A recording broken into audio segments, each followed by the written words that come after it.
말씀 보겠습니다. 로마서 15장 22절부터 29절 말씀 함께 보겠습니다. 우리 한 절씩 교독합니다. 그러므로 또한 내가 너희에게 가려 하던 것이 여러 번 맡겼더니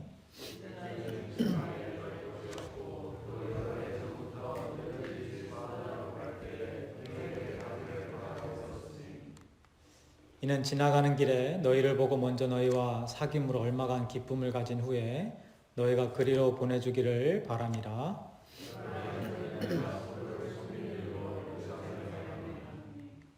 이는 마게도냐와 아가야 사람들이 예루살렘 성도 중 가난한 자들을 위하여 기쁘게 얼마를 연보하였음이라.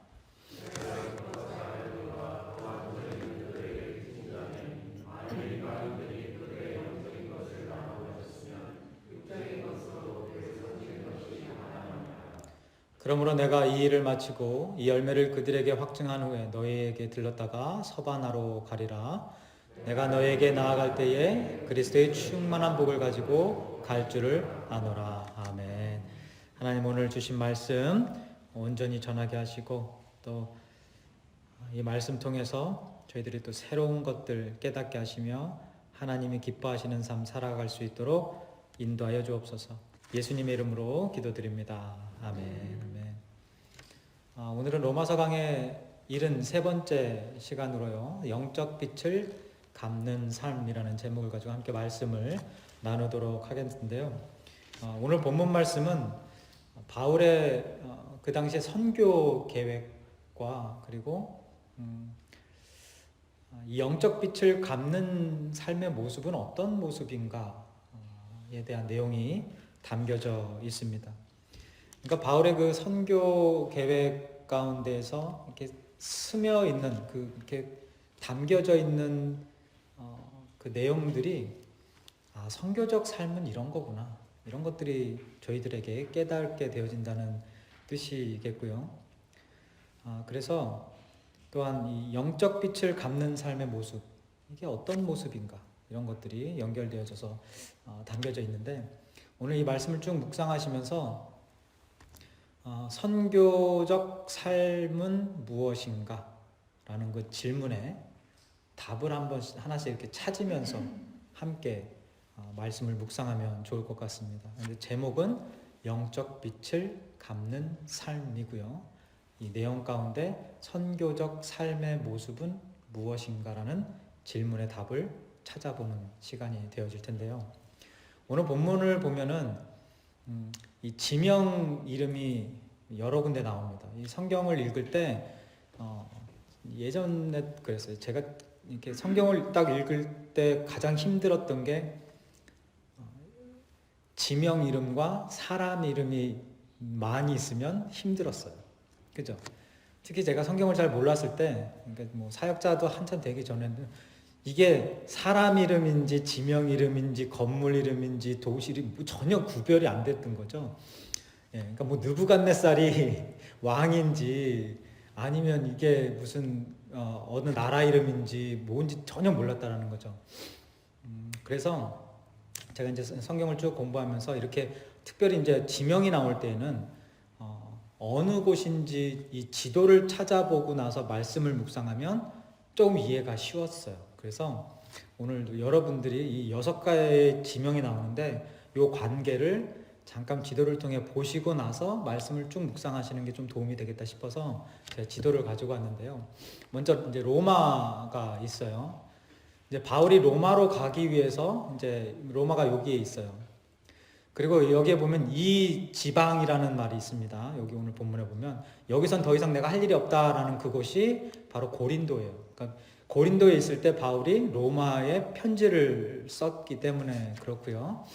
그리고 이 서바나로 가려고 했다라고 나오죠. 그게 스페인이에요.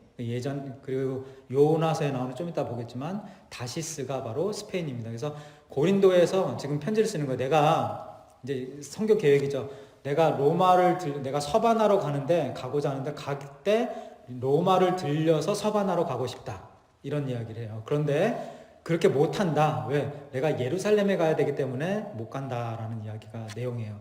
예루살렘에 지금 상황이 어려워서 내가 예루살렘으로 가야 되는데 무엇을 가지고 가냐? 마게도냐와 아가야에서 받은 구제 헌금을 가지고 예루살렘으로 내가 가야 되기 때문에 너희들에게 못 간다. 이 내용이 바울의 선교 계획 성경 말씀 속에 담겨져 있는 것. 이 관계가 쭉 눈에 보이시죠? 네, 이제 요걸 좀 머릿속에 두시면서 보겠습니다. 말씀. 우리가 지난주 한 2주에 걸쳐서요. 로마서의 이 성화론 12장부터 시작되어졌던 성화론의 마지막 부분, 그러니까 우리 몸을 하나님이 기뻐하시는 산제물로 드리는 영적 예배 이 내용의 마지막 부분에 해당하는 로마서 15장 14절부터 21절까지의 말씀을 함께 보면서요. 제목이 복음의 제사장, 이 부제를 가지고 함께 보았었어요. 특별히 이제 오늘 본문 바로 전 구절인 15장 21절 내용을 우리가 묵상을 해보았는데, 그 내용이 이사야서 52장 15절 말씀을 인용한 거였죠. 그리고 이사야서 52장 15절 말씀은 고난받는 종의 노래가 담겨져 있는 이사야서 53장의 시작 부분이라고 말씀드렸어요. 그래서 바울이 이사야서 52장 15절의 말씀을 응용하면서 우리에게 전달되어지는 그 마음은 뭐였습니까? 복음이 안 간 곳, 복음을 듣지 못한 영혼들을 향해 복음을 전하고자 했던 바울의 그 간절한 마음, 그 열정, 그것을 우리가 21절을 통해서 볼 수가 있었어요. 그 내용 다음 구절이 바로 오늘 본문 22절인데요. 이렇게 시작하죠. 그러므로 시작돼요.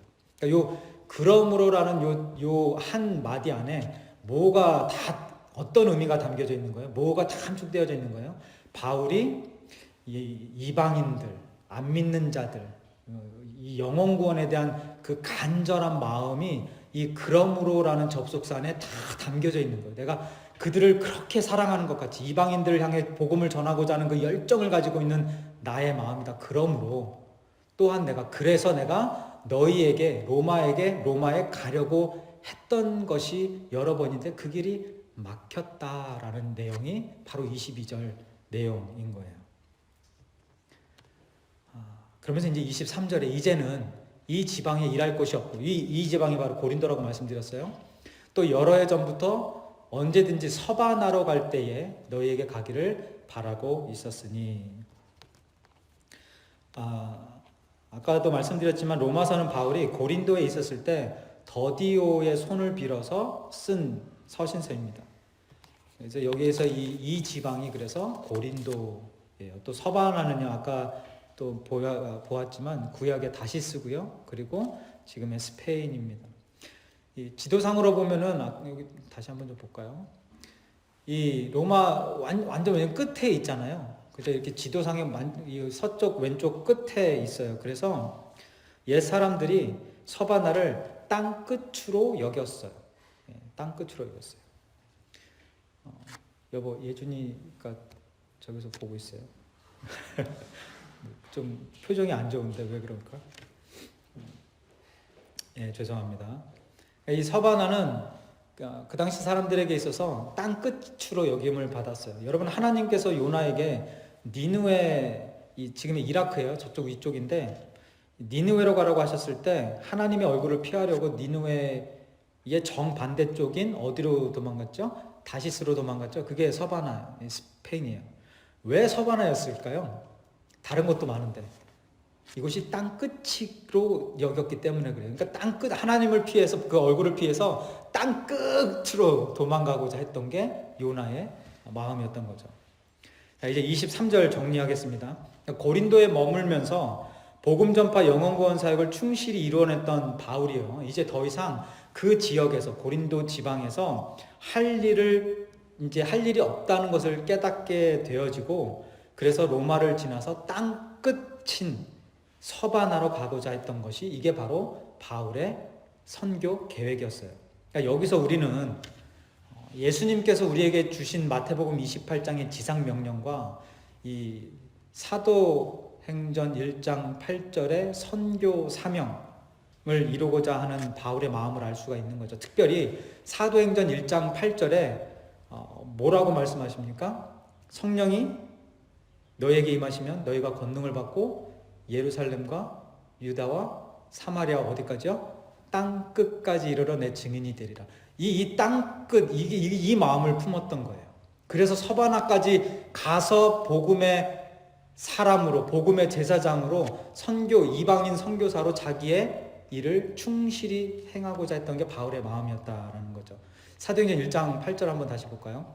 오직 성령이 너에게 임하시면 너희가 권능을 받고 예루살렘과 온 유대와 사마리아와 땅 끝까지 이르러 내 증인이 되리라 하시니라.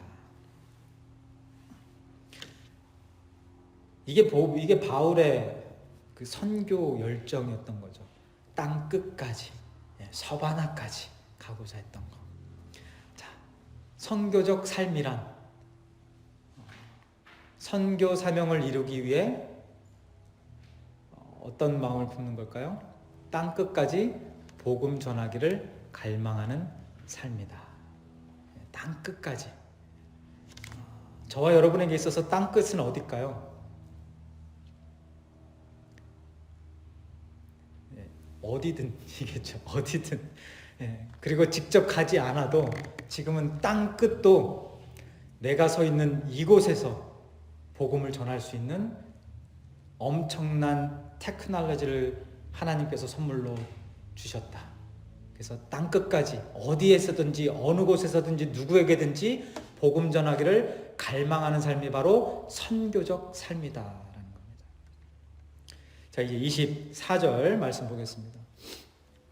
이는 지나가는 길에 너희를 보고 먼저 너희와 사귐으로 얼마간 기쁨을 가진 후에 너희가 그리로 보내주기를 바람이라. 여기에서는 바울이 왜 서바나를 가기 전에 로마에 들리려고 했는지 그 이유 두 가지를 설명해 주고 있는데요. 첫 번째는 로마 교인들과 기쁨의 교제를 나누기 위해서였다라고 말하고 있어요. 그래서 먼저 너희와 사귐으로 얼마간 기쁨을 가진 후에. 바울이 로마에 방문하고자 했던 이 간절한 마음, 그리고 이 방문 목적은요, 이미 로마서 1장 9절 이하의 말씀에서 벌써 한번 언급이 되어졌던 내용이에요.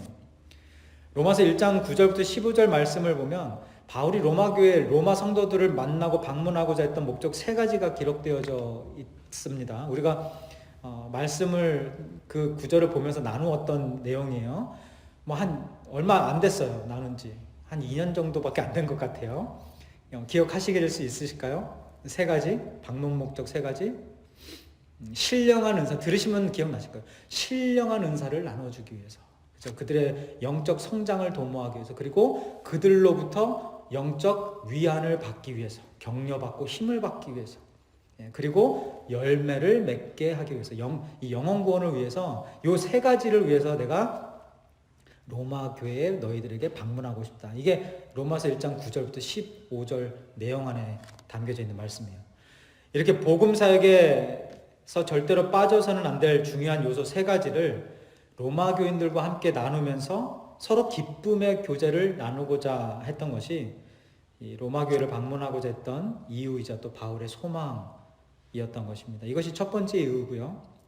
그리고 바울이 서바나로 가기 전에 로마에 들리고자 했던 두 번째 이유는요, 서바나로 향하는 선교 여행에 도움을 받고자 함이었어요. 뒤에 보면 너희가 그리로 보내주기를 바람이라.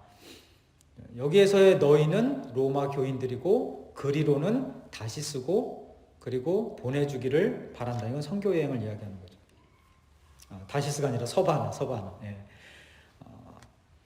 여기에 보내주기를 바란다라는 말은요, 그냥 단순히 그래 바울 내가 기도해 줄게 잘 갔다 오세요, 이 내용, 이 의미가 아니죠. 여기서 보내주기를 바란다는 것은요, 땅끝인 서바나로 선교여행을 갈 때 필요한 것들 있잖아요. 뭐 음식이든 옷이든 선교여행 경비든 이런 것들을 로마 교회가 준비해서 충당해 주기를 바란다라는 의미를 담고 있는 것입니다. 이렇게 22절부터 24절의 말씀 속에는 바울이 소망하고 있는 선교 계획 내용이 담겨져 있어요. 그리고 로마 교회에게 당당하게 요구를 하는 거죠. 내가 서바나로 갈 때 너희들이 나를 도와라 라고 말씀하고 있어요. 그런데 오늘 본문 말씀을 보니까 바울이 소망하고 있었던 그 선교 계획이 변동이라고 할까요? 아니면 차질이 생겼던 이유가 있었어요. 그게 이제 25절과 26절 내용인데요. 자신이 하고자 했던 그 선교 계획, 그런 사역 계획, 이것을 변경시켰던 일이 하나가 생기는데 그게 무엇인지 보겠습니다. 그러나 이제는 내가 성도를 섬기는 일로 예루살렘에 가노니 이는 마게도냐와 아가야 사람들이 예루살렘 성도 중 가난한 자들을 위하여 기쁘게 얼마를 연보하였습니다. 여러분도 뭐 로마서를 보시면 아시겠지만 바울이 로마로 정말 많이 가고 싶어 했었어요. 로마 교인들도 정말 많이 보고 싶어 했고 한 번도 보지 못했으니까 그리고 이 선교의 완성으로 여겼을 거죠. 이 서바나로 가는 거. 그 광대한 선교 계획을 포기하는, 접는 그런 일이 있었는데 그 이유가 무엇이라고 지금 말하고 있습니까? 예루살렘 성도들을 섬기는 일, 특별히 가난한 자들을 위해 모금한 구제 헌금을 전달하는 그 일을 위해서 바울의 그 전도 선교 계획을 잠깐 중단하는 그런 일이 생긴 거예요. 그 당시 예루살렘은요, 그 역사학자들의 내용에 따르면 흉년으로 굉장히 시달렸고요. 그리고 로마 정부의 핍박과 또 유대인들의 핍박으로 굉장히 힘든 신앙생활, 진짜 어려운 목숨 내놓는 신앙생활을 하고 있었을 때였어요. 그리고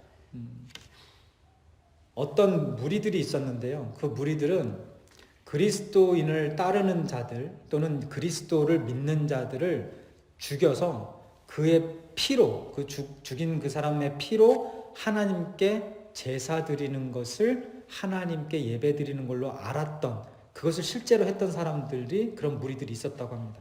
요한복음 16장 2절에 이런 말씀이죠. 예수님께서 성령에 대한 이야기를 하시는데 그 내용 중에 사람들이 너희를 출교할 뿐만 아니라 내쫓을 뿐만 아니라 핍박할 뿐만 아니라 때가 이르면 물은 너희를 죽이는 자가 생각하기를 이것이 하나님을 섬기는 일이라 하리라. 이거 막 소름 끼치는 일 아닙니까? 사람을 죽이고 그 피로, 그러니까 구약에서의 그 예배의 모습을 사람의 피로, 그러니까 그리스도인들을 그 사람들이 바라봤을 때는 이단들이었고 사탄들이었던 거죠. 그 사람들을 잡아다가 그 피로 하나님께 제사를 드리는 것을 예배의 한 순간으로 여겼던 사람들이 있었던 거예요. 그런 상황에서 굶주림뿐만 아니라 이 목숨의 위협까지 당하는 상황에서 신앙생활하고 신앙을 지켰던 게 예루살렘의 그리스도인들이었어요.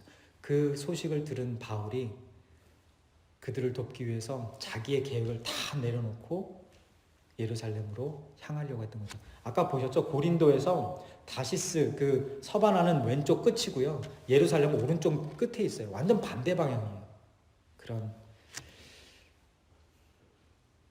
자, 여기서 질문 또 할 수 있겠죠. 선교적 삶이란 무엇인가? 선교 사명을 이루기 위해 목숨도 아끼지 않는 삶이다. 할렐루야. 네, 다 저를 안 쳐다보고 계시는데 이거 적으시느라고 그렇죠? 이게 선교적 사명이에요. 이 목숨을 아끼지 않는 삶, 이 선교적 삶, 이 삶을 대표하는 한 분이 계시죠? 예수님 아닙니까? 그죠? 목숨을 아끼지 않으셨던 예수님. 왜? 그 선교적 사명, 예루살렘에서 핍박받고 고통받고 있는 예루살렘의 그리스도인들을 도와주러 가려 했던 바울의 모습이나 이 땅 가운데서 고통받고 고난받고 힘들어하고 신음하고 있는 우리들을, 죄인된 우리들을 구원하여 주시기 위해서 이 땅에 오신 예루살렘 예수님의 모습, 그 십자가에서 목숨을 아끼지 아니하셨던 예수님의 모습 똑같은 것 아닙니까? 그죠? 그래서 선교적 사명, 선교적 삶이란 목숨을 아끼지 않는 삶이다라는 거예요. 근데 여기서 이제 한 단계 더 나아가면요, 아무리 바울이 선교 계획을 포기하고 목숨을 내어놓고 예루살렘에 가고자 했어도, 예루살렘의 성도들을 돕고자 했어도 이게 없었으면 할 수 없었던 게 있어요. 이 바울의 그 목숨 걸고 선교하는 그 선교 사명, 그 가난한 자, 고통받는 자, 괴로워하는 자들을 돕기 위해서 이 돕는 일들이 실제 가능하게 했던 일이 있는데요. 26절 다시 볼까요? 이는 마게도냐와 아가야 사람들이 예루살렘 성도 중 가난한 자들을 위하여 기쁘게 얼마를 연보하였습니다. 여러분, 바울이 예루살렘 선교 여행을 갈 수 있게 했던, 가능케 했던 것이 무엇인지 보이십니까? 무슨 손길이에요? 도움의 손길이었어요. 마게도냐와 아가야는 지금의 그리스라고 말씀드렸어요. 그리고 마게도냐의 대표적인 교회는 빌립보고요. 아가야의 대표적인 교회는 고린도예요. 복음을 거기서 선포하고 교회가 세워지고, 그리고 그 이방 교회들이 예루살렘에 있는 성도들의 어려운 상황을 듣고 구제 헌금을 모금을 했는데, 어떤 마음으로 했냐면 기쁜 마음으로 했다라는 거겠죠. 가난한 자들을 위하여 기쁘게 얼마를 연보하였습니다. 여러분, 이렇게 서로 나누고 돕고 섬기는 모든 일들이, 이게 바로 교회 사역이요, 선교 사역이요, 또한 영혼 구원 사역이라는 거겠죠. 요즘같이 팍팍한 시대에, 특별히 요즘같이 경제적으로 굉장히 어려운 시대에 가스비가 어마어마하게 한번 이렇게 넣으면은 80불, 100불 막 그냥 쑥쑥 이런 시대에 세상 사람들은 움츠릴 수 있고, 주머니에 지퍼를 잠글 수도 있고, 은행, 뱅크, 데비카드를 집에다가 숨겨 놓을 수도 있는데, 하나님의 은혜를 받은 성도들은, 선교적 사명을 가지고 선교의 삶을 사는 성도들은, 저와 여러분들은 어떤 반응이 나와야 되는 거예요? 어떻게 살아가는 거예요? 기쁨으로 어려운 자들을 돕는 일에, 복음 전파, 영혼 구원하는 일에 기쁨으로 뱅크 카드를 집어들고 닫힌 지갑을 여는, 할렐루야. 이건 아멘 안 하시네요. 이건 아멘 안 하시네요. 여러분, 선교적 삶이란 무엇이겠습니까? 선교 사명을 이루기 위해서 서로 협력하는 삶이다. 서로 협력하는 삶이다. 드라이된 신앙생활 하지 말자는 거예요. 서로 나누고 따뜻하게. 여러분, 그거 아세요? 제가 자주 쓰는 말인데요. 이거 그게 얼마일지 모르겠어요. 이렇게 그거 있어도 살고 없어도 살더라고요. 있어도 살고 없어도 좀 더 정확하게 얘기하면 있어도 사라지고 없어도 사라지더라고요. 하나님이 뜻하시는 일, 가치 있는 일에 여러분 하나님께서 부어주시는 그런 작은 그 두 렙돈이라도 하나님을 위해, 하나님의 영광을 위해, 또 하나님의 그 선교 사역을 위해 기쁨으로 쓰임 받을 수 있게 되기를 주님의 이름으로 축원드립니다. 27절 보겠습니다.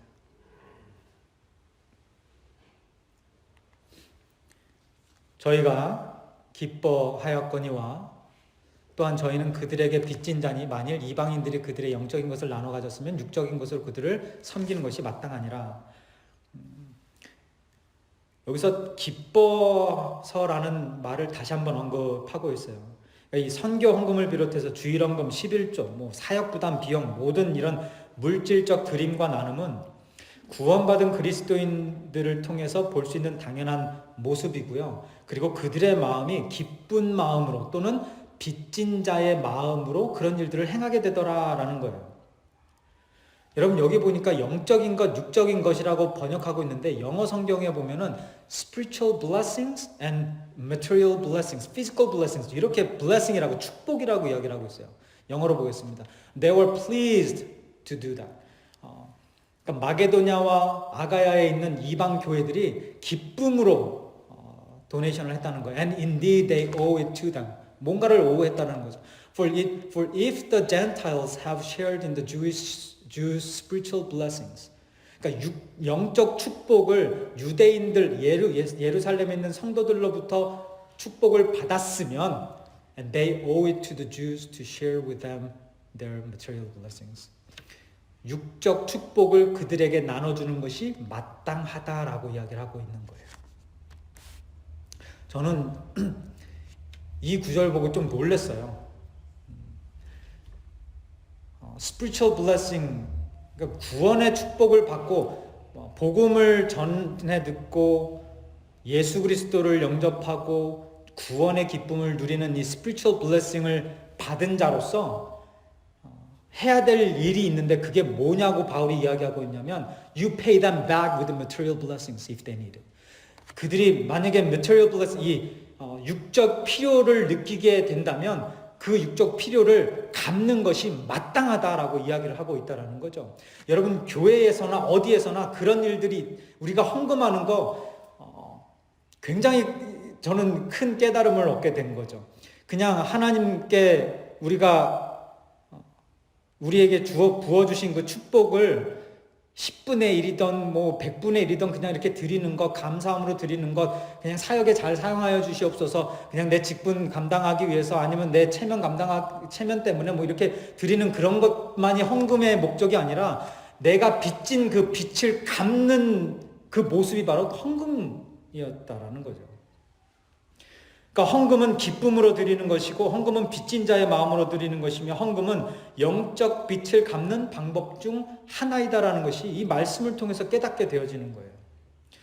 여러분 이 헌금은 그냥 단순히 교회에 헌금하는 것뿐만 아니라 선교 헌금이요 모든 게 다 포함되어져 있는 거죠. 여러분 하나님께 헌금하실 때 그리고 하나님의 사역 위해서 여러분의 지갑 열어서 여러분 자비로 그런 일들을 해 나아가실 때 여러분 이 마음 가지게 되시길 주님의 이름으로 축복드립니다. 축원드립니다.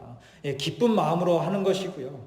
또 빚진 자의 마음으로 내가 누군가로부터 복음의 메시지를 듣고 내가 구원에 이르는 그 기쁨을 누리는 자로서 빚진 자의 마음으로 하는 것이고 그 빚 갚는다는 마음으로 행하는 것이다라는 거예요. 여기에서 빚진 자라는 말은 로마서 1장 14절에서 벌써 한번 또 언급이 되어졌던 말씀인데요. 이 1장에서는 바울이 빚진 자의 마음으로 무엇을 했는지 나와요. 헬라인이나 야만인이나 지혜 있는 자나 어리석은 자나 다 내가 빚진 자라. 그러므로 나는 할 수 있는 대로 로마에 있는 너희들에게도 뭐를 전해요? 복음 전하기를 원하노라. 그러니까 복음의 빚진 자, 예수 그리스도를 통해 생명의 빚진 자 된 바울이 모든 사람들에게 복음을 전하는 것이 그 빚을 갚는 삶이라고 로마서 1장에서 말하고 있는 것이고요.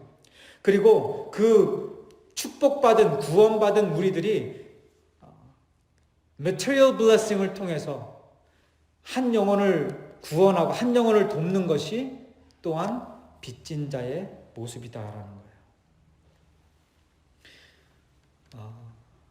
여러분 복음 전파를 통해서 생명의 빛을 갚아 나아가는 모든 삶의 순간이 나를 산제물로 드리는 삶이고요. 그게 영적 예배의 삶이죠. 계속해서 들었던 이야기입니다.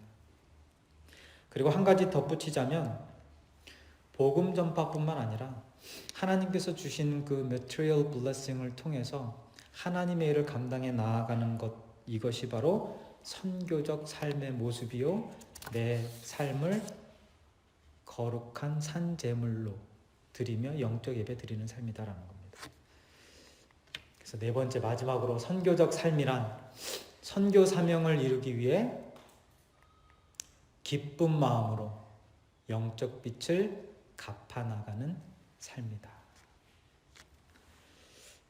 이제 바울은 28절과 29절에서 다시 한번 로마와 서바나로 가고자 했던 그 선교 계획을 언급하면서 마무리를 짓는데요. 오늘 그 말씀 보고서 말씀 정리하고 마무리 짓겠습니다.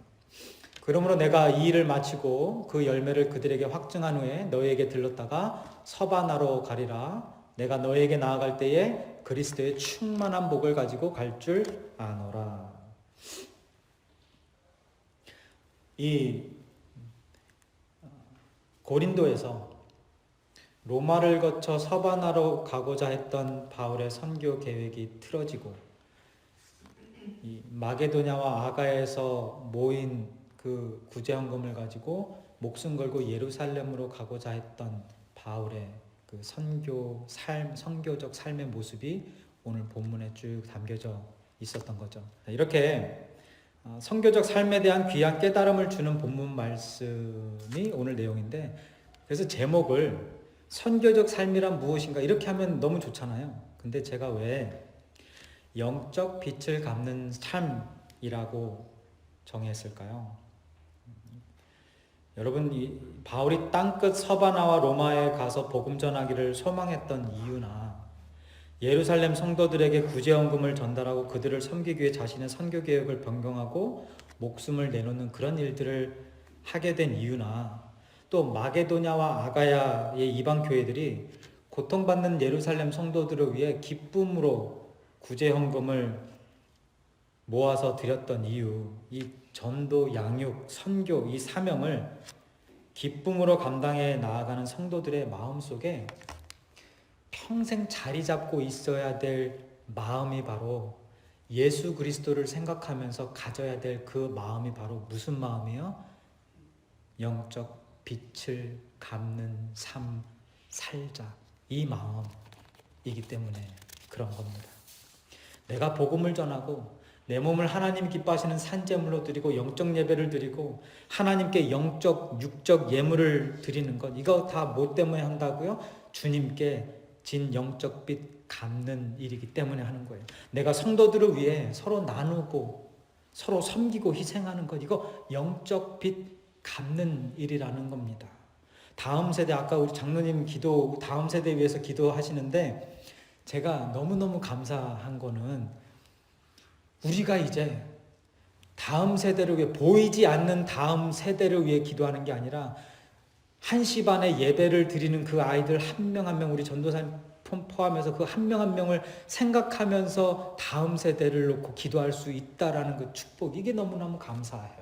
그죠? 우리가 그 다음 세대, 우리 아이들의 그 신앙 성장을 위해 그 아이들이 복음의 메시지를, 예수 그리스도의 이름을 들을 수 있는 이 공간과 시간을 마련해주고 그들이 기쁨으로 하나님께 예배드릴 수 있는 장소를 마련해주는 이 일을 위해서 희생하고 헌신하는 일, 왜 하는 겁니까?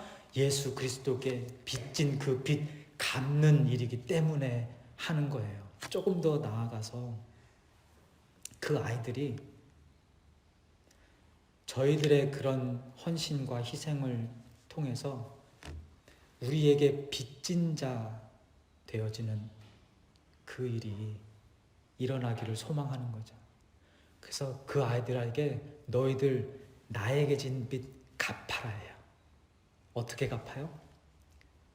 다른 영혼에게 영적, 육적 축복을 전하고 나누면서 우리에게 진 빚 갚아라. 그게 선교의 삶 아닌가요? 그게 성도의 삶 아니겠습니까? 저와 여러분 모두가요, 전도, 양육, 선교 사명, 이 빚 갚는 사명, 그리고 빚진 자 많이 만드는 그 사명, 좀 빚진 자 좀 많이 만들어요. 왜? 돈을 꿔주면 빚진 자 되는 거 아니에요, 저한테. 근데 우리는 뭘 꿔줘요? 꿔주는 것도 아니에요. 그냥 거저 주면 돼요. 뭐요? 복음, 예수님 주면서, 계속해서 주면서, 때로는 물질 축복도 전해주고 나눠주면서 빚진 자 만드는 거예요. 그래서 그 영혼 하나님이 기뻐하시는 거룩한 산제물로 드리는 거예요. 저희 바인교회가 영적 빚 갚는 삶, 그리고 많은 영혼들을 영적 빚지게 하는 삶 살게 되실 줄 믿습니다. 기도하겠습니다. 오늘 우리 함께 말씀 생각하시면서 찬양하고 기도하겠습니다.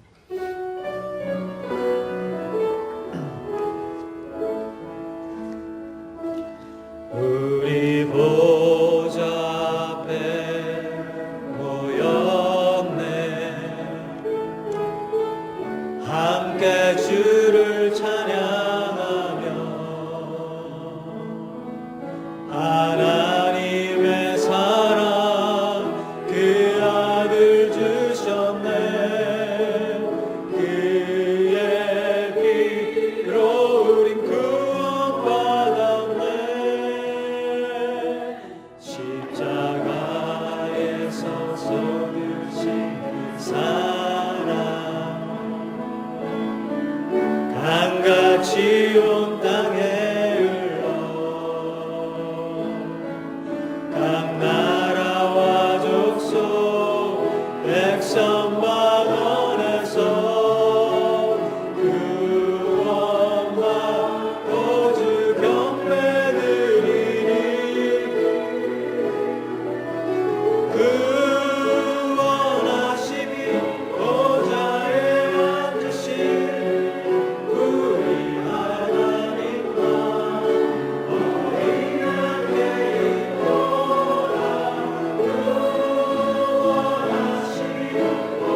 찬양합니다. 내 영광 다하여 선포합니다. 예수 그리스도 주님 오심을 기다리며.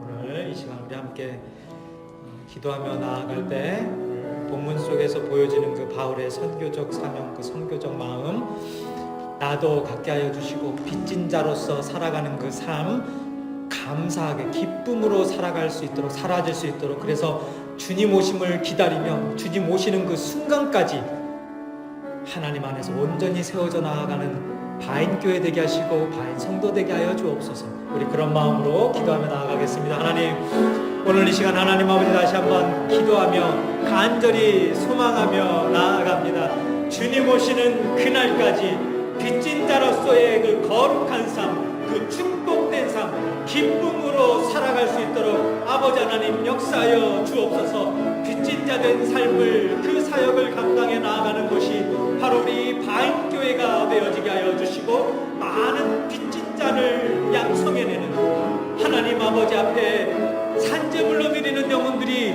날로 더해져가는, 하나님이 기뻐하시는 영혼들, 열매들 주렁주렁 맺을 수 있는 교회가 우리 교회 되어지게 하시고, 하나님의 성도들, 바인 성도들 되어질 수 있도록 아버지 하나님 역사하여 주옵소서.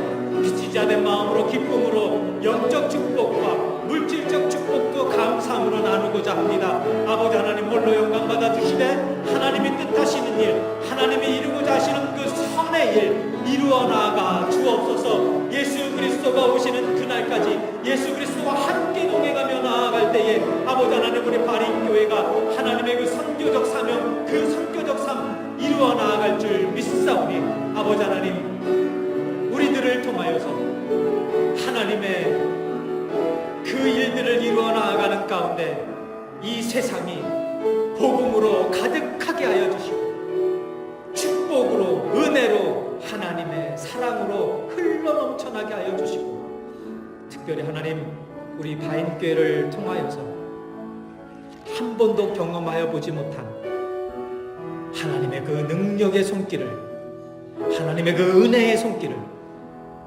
그 따뜻한 하나님의 사랑을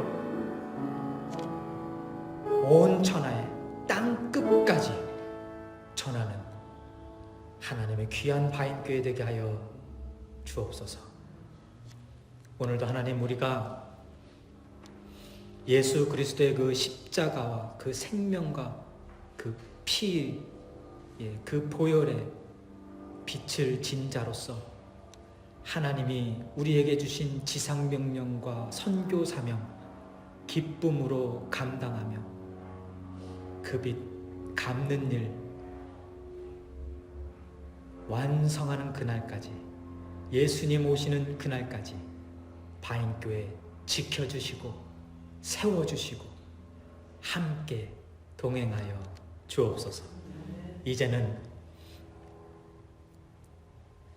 우리를 거룩한 빚진 자 되게 하여 주시기 위하여 그 목숨과 그 보혈 아끼지 아니하시고 성육신하셔서 십자가에 죽임당하시고 부활하시고 승천하시고 재림 약속하신 우리 주 예수 그리스도의 은혜와 하나님 아버지의 극진하신 사랑하심과 성령님의 감화 감동 내조 교통 역사 충만 동행하심이 오늘 다시 한번 빚진 자 된 마음으로 그 선교적 사명, 선교적 삶 기쁨으로 살아가겠다고 다짐하고 소망하고 결단하고 돌아가는 바인교회 모든 성도들 머리 위와 그 가정 위에 이제부터 영원토록 함께 하시기를 간절히 축원하옵나이다.